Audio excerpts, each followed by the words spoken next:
যুক্তরাষ্ট্রসহ নতুন আরও ৫টি দেশে ভোটার নিবন্ধন কার্যক্রম শুরু করার অনুমতি পেয়েছে নির্বাচন কমিশন।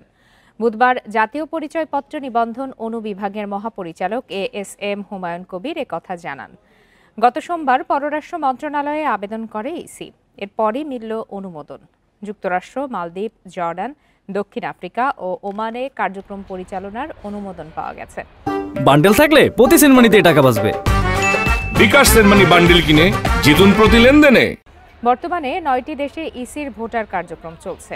দেশগুলো হলো সংযুক্ত আরব আমিরাত, সৌদি আরব, ইতালি, যুক্তরাজ্য, কুয়েত, কাতার, মালয়েশিয়া, অস্ট্রেলিয়া ও কানাডা।